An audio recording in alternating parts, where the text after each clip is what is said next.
Monitoring crime meeting हुई, क्या कुछ करते ज़िले के वार्षिक निरीक्षण के तहत आज मैं भिवाड़ी आया हूँ। एसपी साहब से, उनकी टीम से, सभी अधिकारियों से चर्चा हुई है क्राइम पे, लॉ एंड ऑर्डर फ्रंट पे, और एसपी ऑफिस की ब्रांचेस का भ्रमण हुआ है, और जो बाकी का रहता समय है उसमें फील्ड विजिट्स होंगी। तो अब तक की कुल जो फीडबैक है वो अच्छी है। एसपी साहब और उनकी टीम मेहनत कर रही है। एसपी साहब युवा अधिकारी हैं जिन्होंने अपने छोटे से कार्यकाल में बड़ी उपलब्धियां भी करी हैं। चैलेंजेस बाकी भी हैं, और मेरे को ये आश्वासन दिया गया है कि आने वाले समय में और अच्छा काम। नो डाउट सर, नया जिला है भिवाड़ी, नया जिला है, फिर भी सीमित संसाधनों में पुलिस जो है क्राइम पर का तीन तरफ से हरियाणा लगा हुआ है, मेवात क्षेत्र है, गौ तस्करी जैसी जो घटनाएं हैं वो कहीं ना कहीं चरम पर रहती है। किस तरह की कमियां आपको नज़र आई जो आने वाले टाइम में जिनको कहीं ना कहीं अमेंडमेंट करना ज़रूरी है? कुछ संसाधनों की बात करें या हम बात करें कि नफरी सबसे बड़ी समस्या है, क्योंकि औद्योगिक क्षेत्र होने के कारण या सराउंडिंग हरियाणा का क्षेत्र होने के कारण नफरी हमारे थानों में बहुत कमी है। इसको लेकर क्या कहेंगे और किस तरह की समस्याएं लेकर के आप मुख्यालय जाएंगे? मैं इसको कमी नहीं कहूँगा, मैं इसको चुनौती कहूँगा। तो चुनौती जहाँ भी आती है वहाँ फिर हमारी हिम्मत भी सामने आती है और हम इम्प्रूव भी करते हैं। और अभी जैसे मुझे पता चला है कि यहाँ की जो नई भर्ती हुई है वो रिक्रूट्स ट्रेनिंग में है, तो हम मान सकते हैं कि अगले 7-8 महीने में वो भी ग्राउंड में आ जाएंगे ट्रेनिंग के बाद। और रिक्ति एक ऐसी चीज़ है जो सदैव, क्योंकि रिटायरमेंट होती रहती है लोगों की, और फिर भर्ती जो है वो भी साथ साथ चलती है। लेकिन भर्ती का ये रहता है कि जब हम भर्ती कर लेते हैं तो लगभग 2 साल का एक प्रोसेस होता है, उसको भर्ती होता है, फिर ट्रेनिंग होती है, फिर वो ग्राउंड पे आता है। तो ये एक सतत प्रक्रिया है, और आने वाले समय में जैसे जैसे चुनौती बढ़ती है हम भी सरकार को इसकी रिपोर्ट भेजते हैं और सरकार हमें और संसाधन भी देती है। एक बड़ी चुनौती सर ये भी होती है कि जब आदमी चैन की नींद सोएगा नहीं तो उठेगा कैसे? बहुत सारे जो यहाँ पर मुलाजिम हैं उनके पास में रहने की जगह नहीं है, यहाँ पर क्वार्टर्स नहीं है, और भी बहुत सारी ऐसी चीज़ें हैं जिनको लेकर के तनाव मुक्त माहौल देने की बहुत बड़ी ज़रूरत है। उसको लेकर क्या कहेंगे? ये थिंकिंग पूरी राजस्थान पुलिस के लिए चल रही है, और लेकिन जहाँ नए ज़िले हैं वहाँ थोड़ी समस्या का स्केल ज़्यादा है। चूँकि भिवाड़ी नया ज़िला है इस कारण ये कुछ फीलिंग हो सकती है, लेकिन राजस्थान सरकार और राजस्थान पुलिस इसको ज़रूर इवन आउट करने में लगी हुई है, और आने वाले दिनों में आपको इसका इम्प्रूवमेंट नज़र भी आएगा। सर, भिवाड़ी औद्योगिक नगरी होने के कारण यहाँ पे मिनी भारत भी अपन कह सकते हैं, और दूर दराज के लोग, मजदूर टाइप के लोग यहाँ रहते हैं, लेकिन ज़्यादातर ऐसी चीज़ें घटना घटित हो जाती है, उनको आइडेंटिफाई करना बड़े मुश्किल हो जाता है पुलिस के लिए। तो इस बारे में क्या कुछ पुलिस के साथ में? देखिए, मैं फिर वही बात दोहराऊंगा, जहां हमारे सामने बड़ी मुश्किल आएगी उसको हम बड़ी चुनौती के रूप में लेंगे। अभी मैंने क्राइम मीटिंग में जो मुझे फीडबैक मिला कि इस तरह के चैलेंजिंग केसेस आए जहां बिल्कुल ही ब्लाइंड केस था, लेकिन उसको भी भिवाड़ी पुलिस ने बखूबी सुलझाया है। हो सकता है इक्का दुक्का केस पेंडिंग पड़े हों, उनको सुलझाना बाकी हो, लेकिन जैसे जैसे हमारे सामने चुनौतियां आएंगी वैसे हम प्रोग्रेस करेंगे। और मुझे इस बात का संतोष है कि वर्तमान भिवाड़ी पुलिस टीम है जो वो अच्छा काम कर रही है। यद्यपि उसमें और सुधार की गुंजाइश है, लेकिन वर्तमान स्पीड से भी अगर चलते रहें तो भी वो अच्छा काम जारी रहेगा। रही बात, क्योंकि यहाँ फ्लोटिंग पॉपुलेशन, माइग्रेंट पॉपुलेशन बहुत है, दूसरी स्टेट से आए, उनकी अपनी परेशानियाँ हैं, मजबूरियाँ हैं, लेकिन जैसे जैसे टेक्नोलॉजी का दायरा बढ़ रहा है, हमारे पुलिस में साइंटिफिक इन्वेस्टिगेशंस के स्कोप बढ़ रहा है, उसके चलते हुए कई जगह इम्प्रूवमेंट हुए हैं। जैसे धोखाधड़ी के केस कम हो गए हैं, जो झूठे केस दर्ज होते थे वो कम हो गए हैं। ऐसी आज हमने चर्चा करी है जो साइबर क्राइम है उसको कैसे पकड़ मजबूत की जाए जिससे उसमें कमी आ पाए, या तो वो हो नहीं और अगर हो जाए तो फिर जल्दी खुल जाए।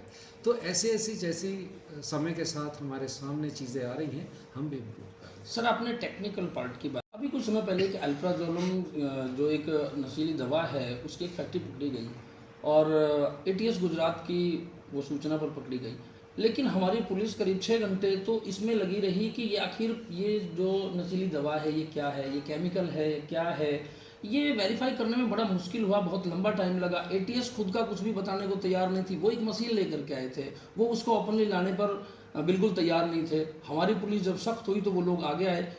ऐसे में हमने यहाँ पे जो हमारी कुछ जो चीज़ें हैं, जो यूनिट्स हैं, उनको बुलाया, लेकिन वो कोई भी उसमें सक्सेस नहीं हो पाई। उसमें कहीं ना कहीं टाइम भी बाउंड हुआ, टाइम भी बहुत हमारा लंबा लगा। जल्दी से इन चीज़ों में बेनिफिट मिले, ऐसी तकनीकी जो व्यवस्थाएं, उनके लिए क्या किया जाएगा? मैं एसपी साहब के साथ चर्चा करके उस पर कुछ खुलासा करता हूँ। जैसे साइबर क्राइम की बात कर रहे हैं अपन, और तकनीकी रूप से कांस्टेबल्स पीछे हैं, एआई का ज़माना है, उनको प्रशिक्षण लेने के लिए किस तरीके से अपन पुलिस को और आगे प्रयास करेंगे? इस पर काफ़ी काम चल रहा है, प्रशिक्षण के ऊपर काफ़ी जोर दिया जा रहा है, और राजस्थान पुलिस और एमएचए द्वारा दोनों स्तरों पे प्रशिक्षण के ऊपर ऑनलाइन और ऑफलाइन दोनों पे काफ़ी जोर है। और आप आने वाले समय में पाएंगे कि हमारा स्टाफ जो है वो टेक्निकली धीरे धीरे साउंड होता जा रहा है, क्योंकि जो पुराना स्टाफ है उसको हम ये कह के नकार नहीं सकते भी आपको इस चीज़ का ज्ञान नहीं है। अगर नहीं है तो हम उसको प्रशिक्षित कर रहे हैं। जैसे जो नए कानून आए हैं NCL, जिसको न्यू क्रिमिनल लॉज कहते हैं, उसमें काफ़ी सारा प्रावधान जो है टेक्नोलॉजी के सर पे आ गया है, क्योंकि हर जगह इन्वेस्टिगेशन में उसकी साक्ष्य जो है वो टेक्नोलॉजी से एकत्रित होती है। इवन के उसके कागज़ पत्र भी सारे हम रिपोर्ट्स फिजिकल ना होकर कंप्यूटर पे जनरेट होती हैं, उसको जो सेंड करना वो भी ऑनलाइन करना होता है। यहाँ तक कि साक्ष्य भी जो है वो ई साक्ष्य हो गई है।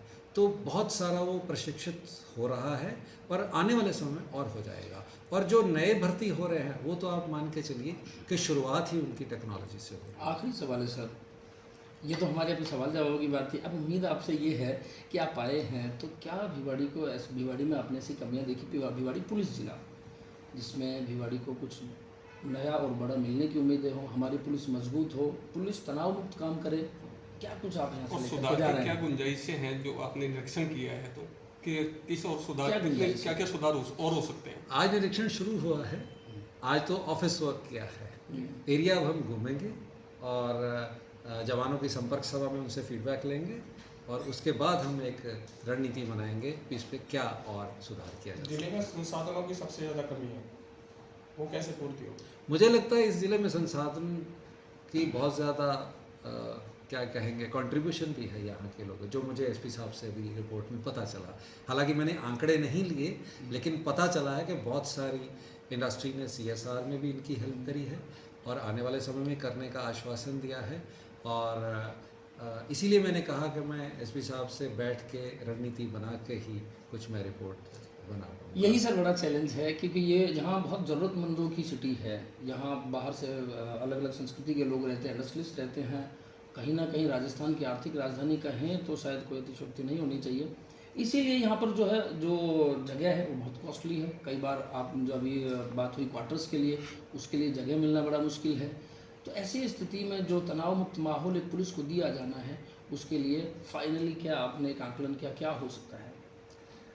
देखिए, अभी आंकलन वाली स्थिति नहीं मैं बता पाऊँगा, और कुछ चीज़ें जो होती हैं क्योंकि जब तक रिपोर्ट ना बने वो कहनी बेमानी हो जाती है मीडिया के सामने।